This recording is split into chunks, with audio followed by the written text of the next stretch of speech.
കർണാടകയിൽ പിഞ്ചു കുഞ്ഞിനെ ബലി കൊടുക്കാൻ ശ്രമം. സാമ്പത്തിക നേട്ടത്തിനായാണ് 8 മാസം പ്രായമുള്ള കുഞ്ഞിനെ ബലി കൊടുക്കാൻ ശ്രമിച്ചത്. പ്രദേശവാസികളുടെ കൃത്യമായ ഇടപെടലിലൂടെ കുഞ്ഞിനെ ചൈൽഡ് ഹെൽപ്പ് ലൈൻ പ്രവർത്തകർ രക്ഷപ്പെടുത്തി. സംഭവത്തിൽ പോലീസ് കേസെടുത്തിട്ടുണ്ട്.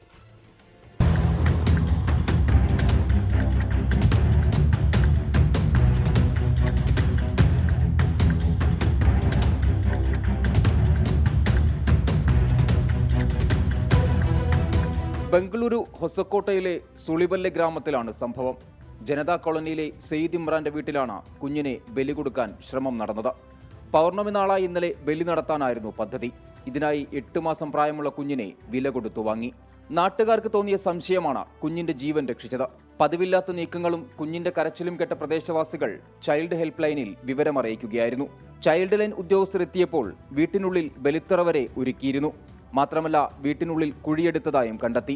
ബലിക്ക് ശേഷം മൃതദേഹം വീട്ടിനുള്ളിൽ കുഴിച്ചിടാനായിരുന്നു പദ്ധതിയെന്നാണ് സൂചന. സംഭവത്തിൽ പോലീസ് കേസെടുത്തു. കുഞ്ഞിനെ എവിടെ നിന്ന് വാങ്ങിയെന്നതടക്കമുള്ള കാര്യങ്ങൾ പോലീസ് അന്വേഷിക്കുന്നുണ്ട്. സെയ്ദ് ഇമ്രാനെ വിശദമായി ചോദ്യം ചെയ്യും. 24 ബംഗളൂരു. മനേഷ് മൂർത്തിയുടെ വിവരങ്ങളുമായി നടുക്കുന്ന വാർത്തയാണ്. അങ്ങേയറ്റം നാണംകേടുണ്ടാക്കുന്ന കാര്യങ്ങളാണ് പുറത്തു വരുന്നത്. മനേഷ്, ഈ സംഭവവുമായി ബന്ധപ്പെട്ട് ഇത്തരത്തിലൊരു അന്ധവിശ്വാസത്തിന്റെ പുറത്തൊരു പൂജ നടത്തുന്നത് മാത്രമല്ല, ഒരു കുട്ടി കച്ചവടം കൂടി, ഒരു കുഞ്ഞിനെ കച്ചവടം ചെയ്തു എന്ന കുറ്റകൃത്യം കൂടി ഇതിനോട് അനുബന്ധമായി ഉണ്ട്. എവിടെ നിന്നാണ് ഈ കുട്ടിയെ എത്തിച്ചത്, അല്ലെങ്കിൽ ആരുടെ കുട്ടി എന്നതൊക്കെയും വിശദമായ ഒരു അന്വേഷണത്തിലേക്ക് പോകേണ്ട സാഹചര്യമുണ്ടല്ലോ.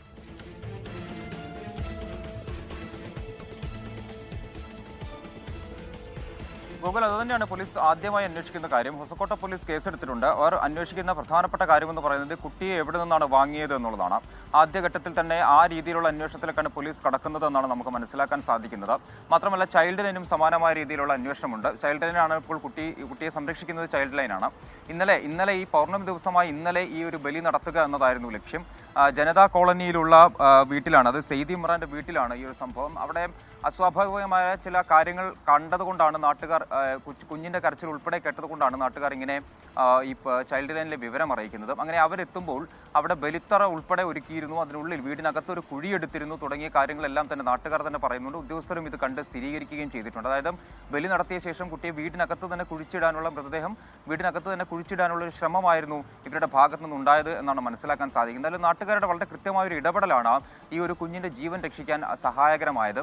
വിശദമായ അന്വേഷണം തന്നെയാണ് പോലീസിന്റെയും ചൈൽഡ് ലൈനിന്റെയും ഭാഗത്തു നിന്നുണ്ടാകുന്നതെന്നാണ് നമുക്ക് അറിയാൻ സാധിക്കുന്നത്. കുട്ടി ഇപ്പോൾ ചൈൽഡ് ലൈനിന്റെ സംരക്ഷണയിലാണ്. അതുപോലെ തന്നെ ഈ കുട്ടിയുടെ രക്ഷിതാക്കൾ ആരാണ് എന്നുള്ളതാണ് ഏറ്റവും പ്രധാനപ്പെട്ട ചോദ്യം. അതുമായി ബന്ധപ്പെട്ട അന്വേഷണമാണ് എന്തായാലും നടക്കുന്നത്. വരും മണിക്കൂറുകളിൽ ഇതുമായി ബന്ധപ്പെട്ട കൂടുതൽ വിവരങ്ങൾ ഒരുപക്ഷെ പോലീസ് പങ്കുവയ്ക്കാനുള്ള സാധ്യതയുണ്ട്. മാത്രമല്ല, ഈ കസ്റ്റഡിയിലുള്ള സെയ്ദ് ഇമ്രാനെ കൃത്യമായി ചോദ്യം ചെയ്യുന്നുണ്ട്. ആ ചോദ്യം ചെയ്യലിലൂടെ ആയിരിക്കും എവിടെ നിന്നാണ് കുട്ടിയെ വാങ്ങിയത് തുടങ്ങിയ കാര്യങ്ങളെല്ലാം തന്നെ അറിയാൻ സാധിക്കുക. എന്തായാലും ഗൂഗിൾ സൂചിപ്പിച്ചതുപോലെ മനസാക്ഷിയെ ഞെട്ടിക്കുന്ന ഒരു കാര്യം തന്നെയാണ്. ഇതിൽ കുട്ടി കച്ചവടം ഉൾപ്പെടെയുള്ള, അല്ലെങ്കിൽ ഒരു പിഞ്ചു കുഞ്ഞിന്റെ കച്ചവടം ഉൾപ്പെടെയുള്ള കാര്യങ്ങളുണ്ട്. നരബലി എന്നതിനപ്പുറം ഈ പിഞ്ചു കുഞ്ഞിനെ ഇതിനായി വാങ്ങി എന്നുള്ളതാണ്. അതായത് സാമ്പത്തിക ലാഭം ലഭിക്കാൻ വേണ്ടി ഒരു പിഞ്ചു കുഞ്ഞിന്, 8 മാസം പ്രായമുള്ള കുഞ്ഞിനെ ബലി കഴിപ്പിക്കുക എന്നുള്ളതാണ് ഇവിടെ നടക്കാൻ, അല്ലെങ്കിൽ അവർ നടത്താൻ ശ്രമിച്ച ഒരു കാര്യമെന്ന് പറയുന്നത്. എന്തായാലും നാട്ടുകാർ കൃത്യമായ ഒരു ഇടപെടൽ ഇവിടെ നടത്തി. അങ്ങനെയാണ് ഇപ്പോൾ ആ കുഞ്ഞ് രക്ഷപ്പെട്ടിരിക്കുന്നത്. ഗൂഗിൾ. തീർച്ചയായും ഏതായാലും മനസാക്ഷിയില്ലാത്തവരാണ് എന്നത് വ്യക്തമാണ്. സാമ്പത്തിക പ്രശ്നങ്ങൾ തീരാൻ ഒരു 8 മാസം പ്രായമുള്ള കുഞ്ഞിനെ അതിൻ്റെ ജീവനെടുക്കാൻ മടിയില്ല. മാത്രമല്ല, അങ്ങനെ ഒരു ബലി നൽകാൻ ആ കുട്ടിയെ വിട്ടുകൊടുക്കുന്നു, അല്ലെങ്കിൽ പണം വാങ്ങി കച്ചവടം ചെയ്തിരിക്കുന്നതിൻ്റെ മാതാപിതാക്കൾ എന്നത് കൂടിയാണ് ഏറ്റവും ഗുരുതരമായ ഈ പ്രശ്നത്തിലുള്ളത്. ഏതായാലും അന്വേഷണം നടക്കട്ടെ. മാതാപിതാക്കളെ കൂടി കണ്ടെത്തി അവർ കൂടി നിയമവഴിയിലേക്ക് എത്തിക്കട്ടെ. ഏതായാലും 8 മാസം പ്രായമുള്ള കുഞ്ഞിൻ്റെ ജീവൻ രക്ഷിക്കാനായി സമൂഹത്തിന്റെ ജാഗ്രത.